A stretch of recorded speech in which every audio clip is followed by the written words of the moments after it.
now, instead of a lot of talk. And One Tree Planted's growing by action, and it's not these pledges or commitments. I'm like, I'm going out tomorrow. No, from the tiny acorn comes the mighty oak. And then, I say together we're planting a forest. So everybody puts a tree here, comes out, and that's what I just keep saying over and over. Connected to my 6 pillars. So when you plant a tree, air quality, water quality, biodiversity, job creation, health, and then climate. So those are the 6 that we use. And so those were the environmental organizations, the icons that we looked up to. And now we're sending funding to them and working with them. And they're like, oh my God, it's so amazing that we can be working with you. I'm like, what? Like me growing up as a kid, you guys are that. But they said, we're that nimble organization that has a little bit more flexibility to it, where you've been doing this for decades, and it's these big moving ships doing incredible work. But for them to make a little bit of a move is harder, where we're still this nimble organization, young team dynamic. And then, I showed this great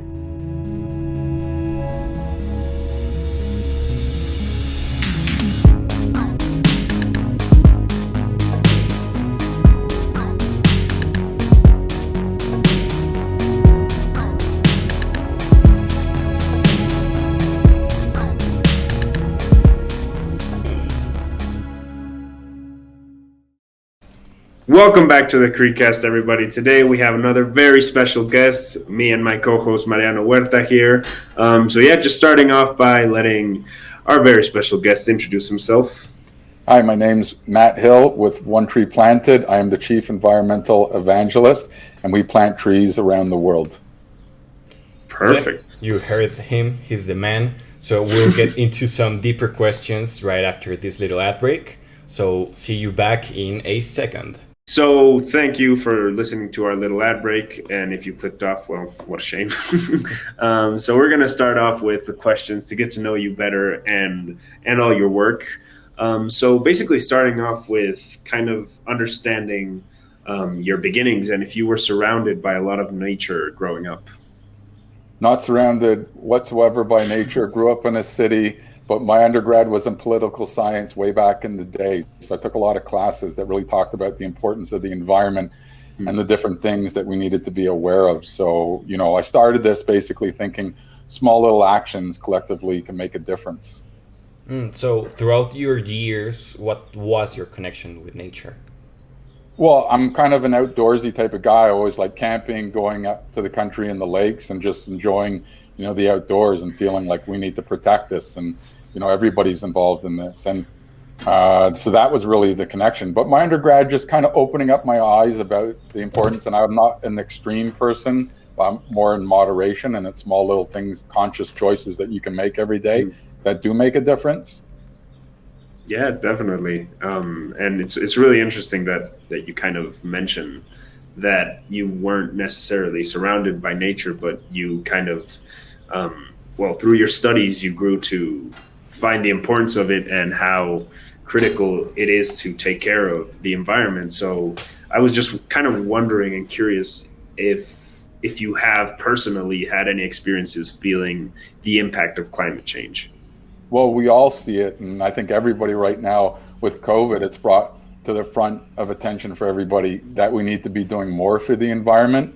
But I've been doing this for 8 years right now. But, I did my undergrad in political science, but then did the MBA, worked in marketing, finance. And then, you reach a certain point in your career where you want to make a difference and make the world a better place for my children.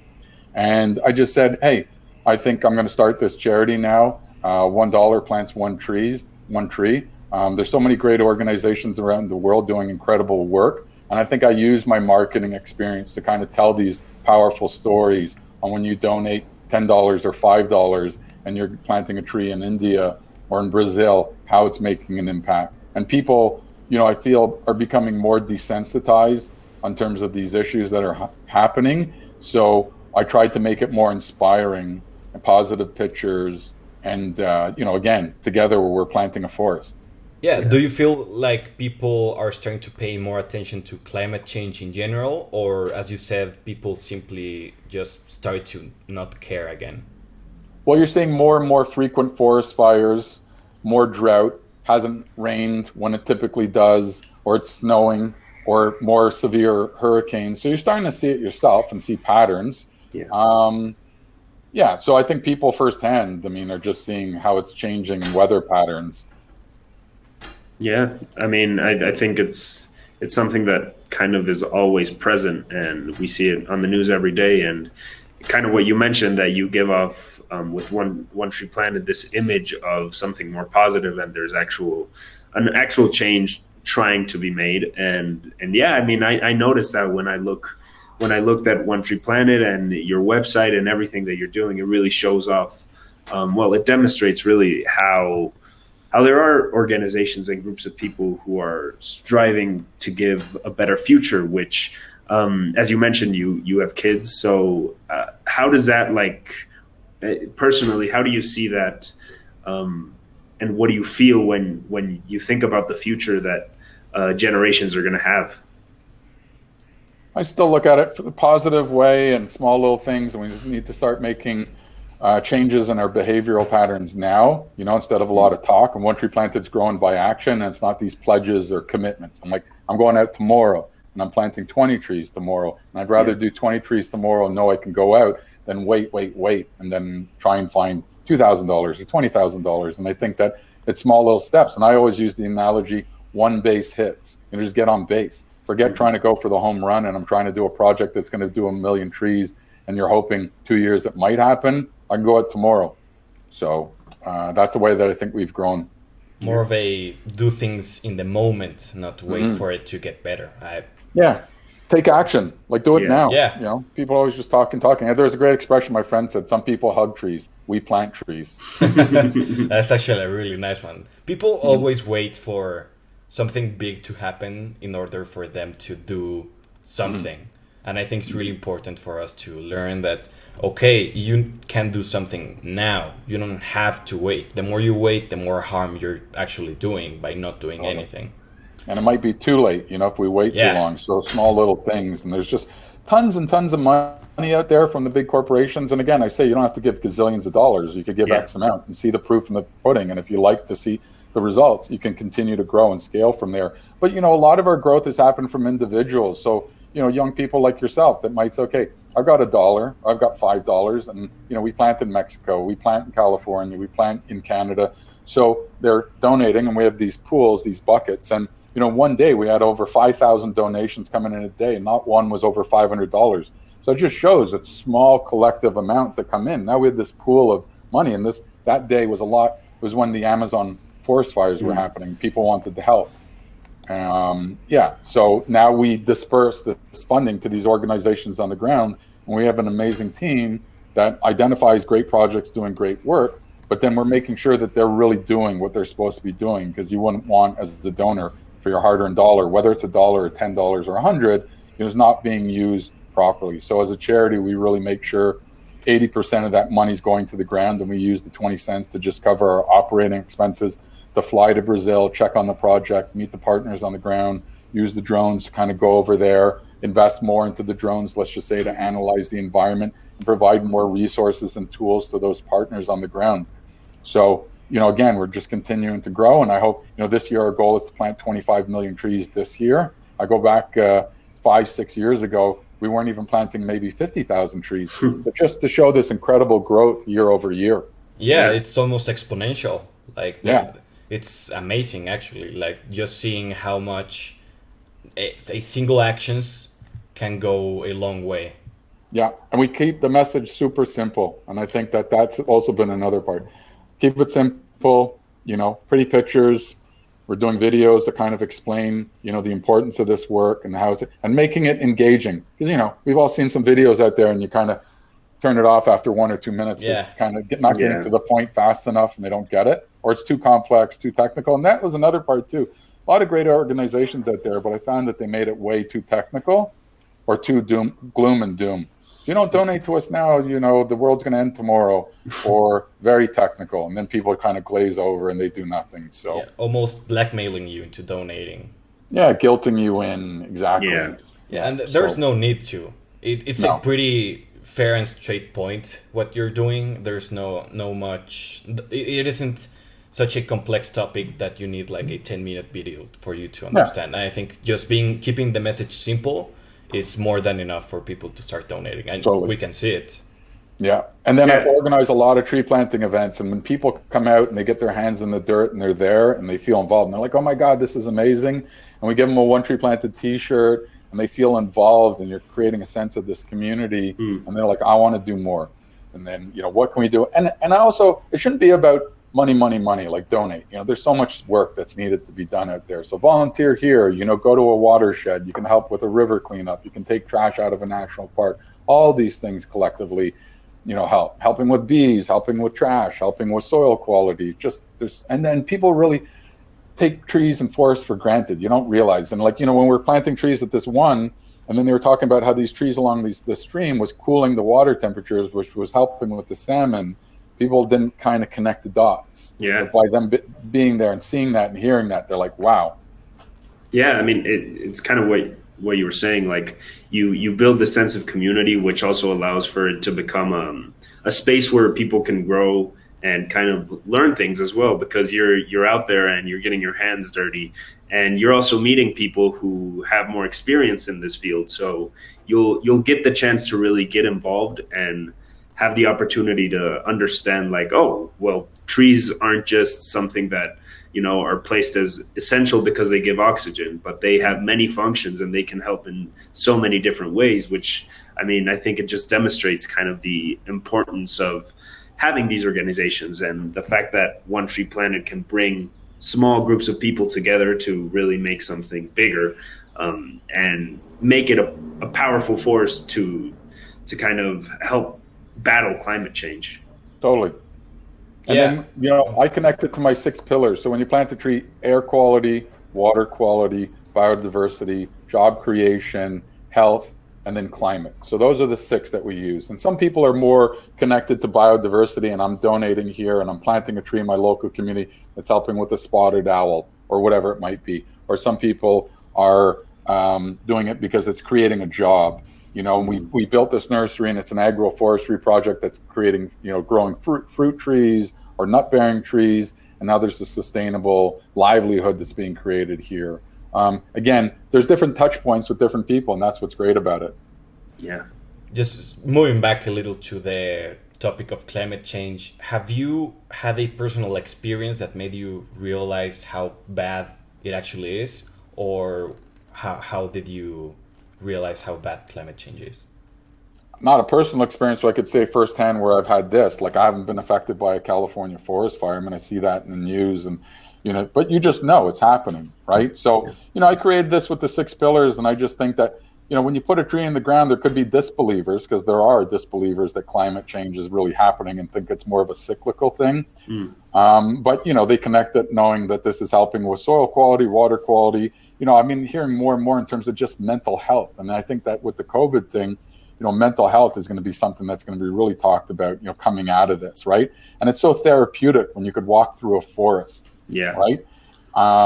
And we're doing a little documentary film on the mental health aspect that forests create.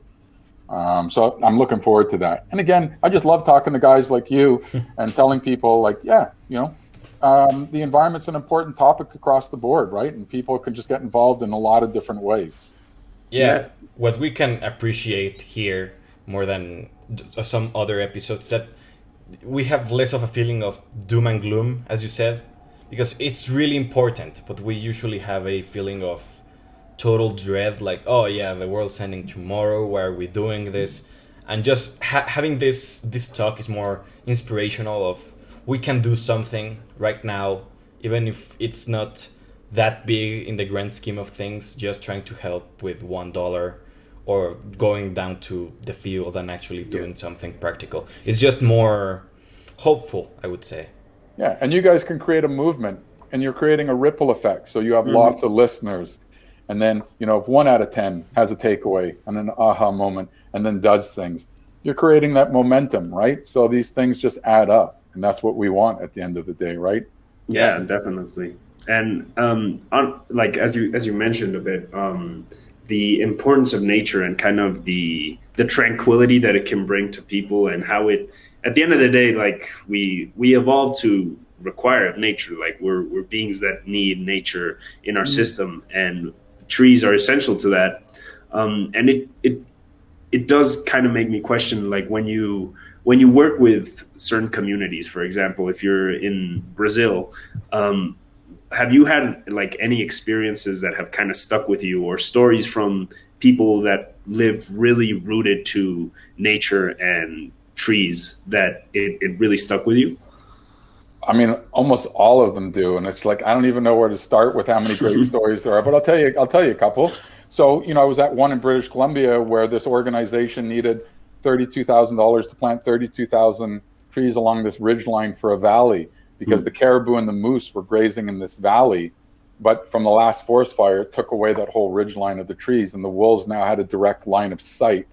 And they wanted to plant these trees to give the moose and the caribou a fighting chance, because then the wolves come through this like valley, or coming in there, and we were planting trees there to slow them down so they don't get the full speed. So we're like, great, one tree planting can be that nimble organization to help that particular organization. When I just came back from California, there was an organization that said they were on the brink of collapse, and our capital that we sent to them kept them afloat. And this was a couple of years ago, and now there's 14 people that work at this organization. So the funds that came in and we allocated there to help from a forest fire, now is 14 people. I've been down to the Amazon rainforest, and I've done lots of site visits where they're doing critical work, and it's a cooperative of small farmers, and we're giving them, funding to create more jobs and grow more trees, which is helping that local community. So again, so many, from Australia, New Zealand to Thailand, Africa, where we're doing, another one where we gave $50,000, and it was to build a nursery, and it was creating jobs for women in Rwanda. So, yeah, so amazing. And people kind of, you don't realize it until you see the pictures, hear the story. And nobody wants to read, crazy novel about all this stuff. They want something that says, okay, here's this contribution is helping for X, Y, and Z. Yeah. And then they want to be along for the journey. Because don't you notice from a lot of charities, you give a donation, you get the tax receipt and says, hey, thanks for your $50. Yeah. And then that's all you hear from them. And then maybe a year later, like you gave to us a year ago, are you going to give again? I want people to come along for the journey and understand every step of the way. We're growing the seeds. We're growing your tree at the nursery. Hey, it's the rainy season. We're going to plant your trees. Here's a map to the location where we're planting your trees. So maybe in the year, they get 6 different touch points for them to understand, and they feel a part of it. So that's what we're trying to do. Yeah, and that also kind of, because like comparing it with other organizations or charities that you just donate and that's the end of it, this kind of also allows to make people feel not only more involved, but they might want to donate again, and they might want to keep on participating, because it's really giving you a sense of, okay, well, this is something that I belong in, and it's something that is helping, and I know that it's helping, where sometimes people might be more skeptical to other charities because of that exact thing where you're not in the know of what's going on with your money. Totally. So we try and really break down the cost of what it costs to put a tree in the ground. What are the significant components? And then the number one question is, how do I know my tree is being planted? So we're doing a lot with satellite technology and remote sensing. And then the next question is, okay, you planted the tree, but how many of them are surviving? And there's no such thing as 100% tree survivability. So that, hey, it's a year later and 78% of the trees in this particular project survived. And here's how it's having an impact. And then, maybe even going 3 years, 5 years, that you can now see, historical, timeline video to show the progression. And then they feel that, this is all collectively making that impact. Yeah, maybe a pretty photos. Look, we do it. So I'm not saying like that we do it. So, you donate, and then afterwards you're getting the pictures and you're getting the 1-page PDF that shows, everything that was done. And we get people that want to go visit the site, and I encourage it all the time. We try and do these tree planting events at certain points throughout the year so people can come out. We work with a lot of youth, and it's youth soccer, and the contribution comes from Major League Soccer, the team, and it was an old landfill that we're retrofitting into a forest, and it's a 10-year project. And every spring, all these kids from youth soccer in Ontario come out, and you can see the progression. And I think we're in year 7 or year 8 right now, and people are like, wow, this is amazing. So how can you do more of that? Yeah, Yeah. it's a whole process that people need to actually see for them to be Mhm. like, oh, I didn't waste money. This is Mhm. actually making a Yeah. tangible change in the environment, which is what I would say most charities do wrong. Is that oh, thanks for the money, and then even if they actually do the work, Mhm. the people don't get to actually see it. And they're Yeah.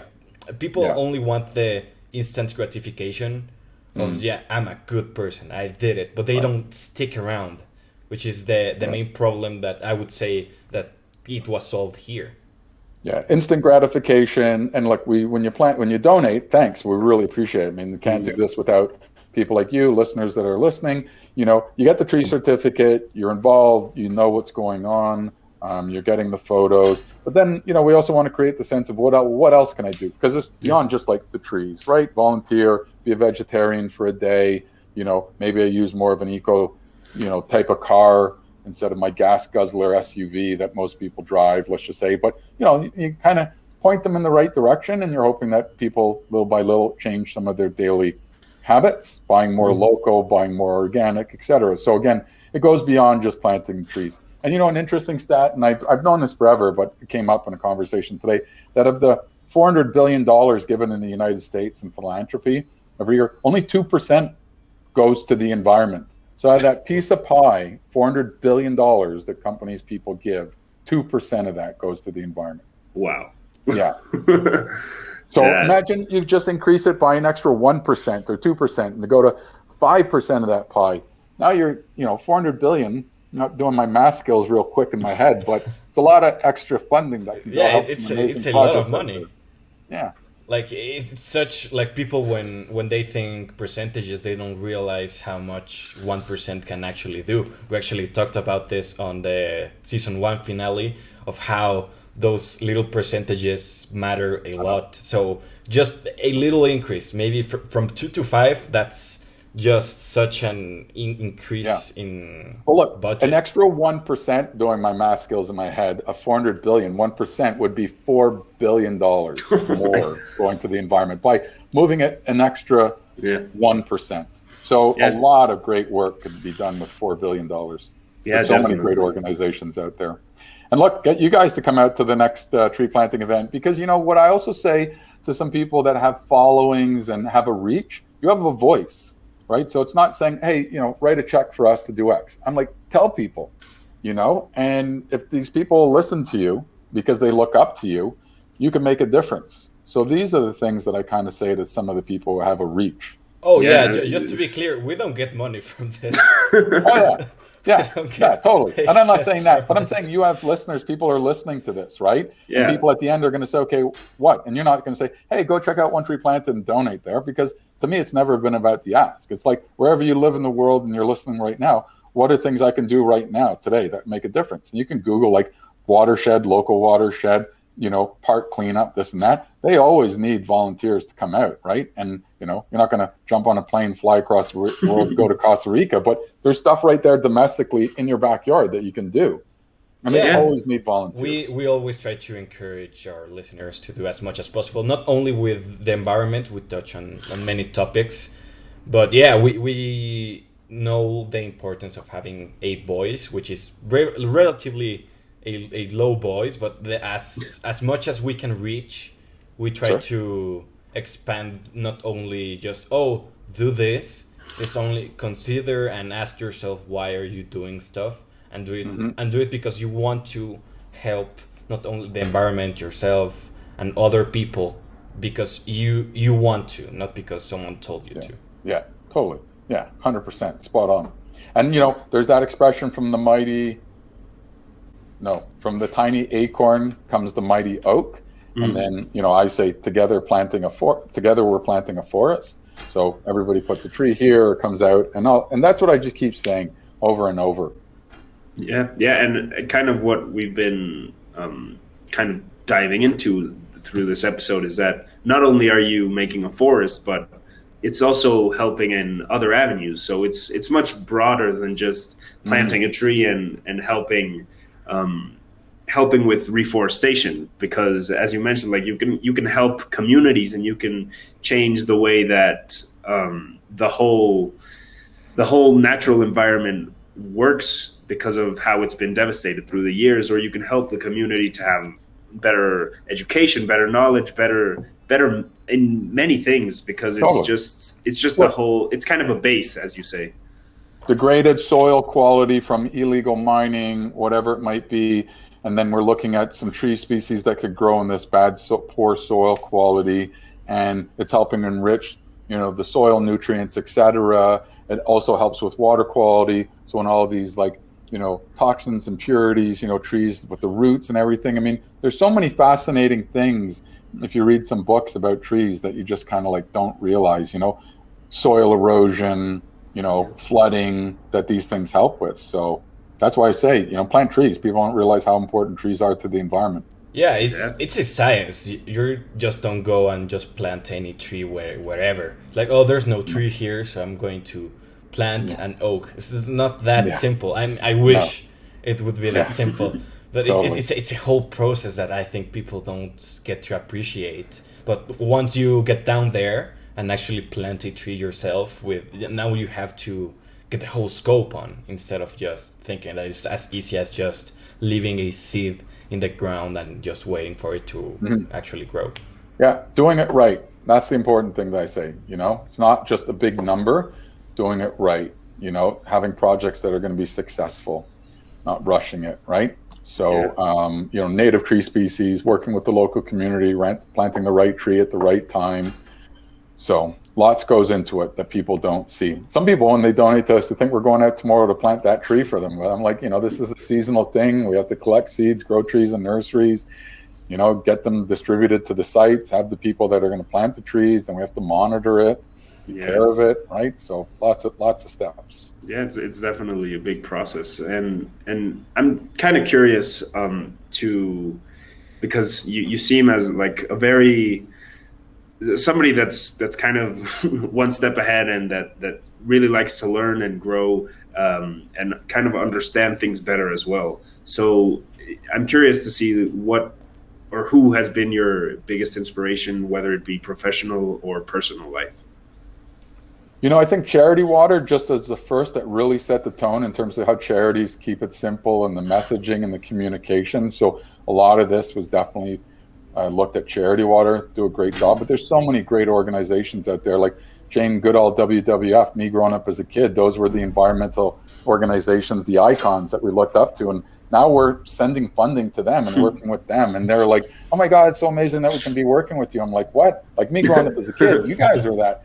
But they said, we're that nimble organization that has a little bit more flexibility to it, where you've been doing this for decades, and it kind of it's these big moving ships doing incredible work, but for them to make a little bit of a move is harder, where we're still this nimble organization, young team dynamic. And then, Yeah. I showed this great video to my team, Guy Kawasaki, and he worked at Apple, and, a lot of the takeaways on the messaging, keeping the PowerPoints under 10 slides, not boring them, getting straight to the point.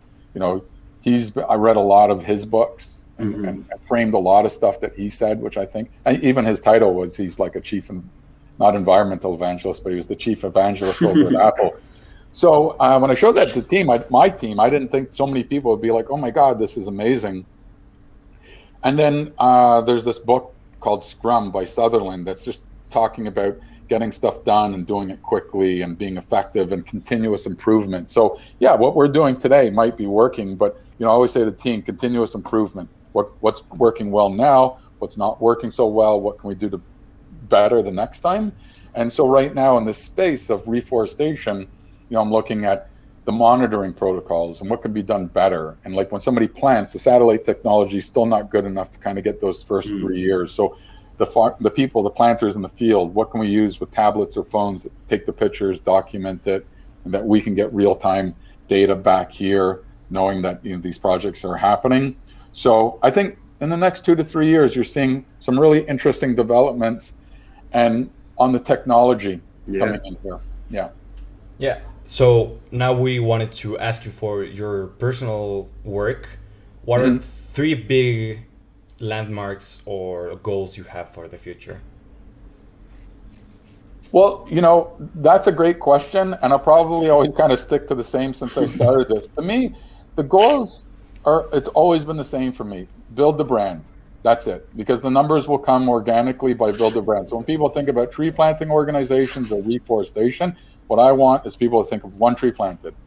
Yeah. So that's been my goal in the corporate culture. If you have an amazing team, and like I would have never gotten to this point, that's not an amazing team here internally that love what they're doing, has always been my goal. So it's not whether I do 50 million trees or 5 million trees, that's not there. So if I were looking at a goal in terms of 2021, strong infrastructure and like putting more into like the monitoring protocols has been part, so that when people see their donation, it's not just a static PDF that says, X amount of trees and here's the impact. That they could click a link and see like a Google Earth, super cool, like here's the nursery, and then you're flying over here and they feel that they're in this cool experience. Yeah. So that's something we're working on. But again, my goal has always still been the same: build the brand, build the brand. And then we have some amazing celebrities that I'm like, oh my God, I cannot believe that they're calling and I'm talking to these famous people, are working with them doing that.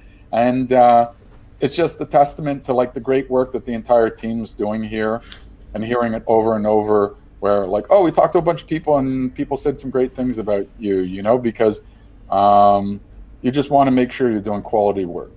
Yeah. Yeah, no, I mean, that sounds like, the brand has kind of already made a name for itself. And I think those are really great and introspective goals that can really move kind of not just the own brand of One Tree Planted, but all these organizations forward, because it's kind of a landmark if you keep innovating in that kind of industry, to call it like that. Totally.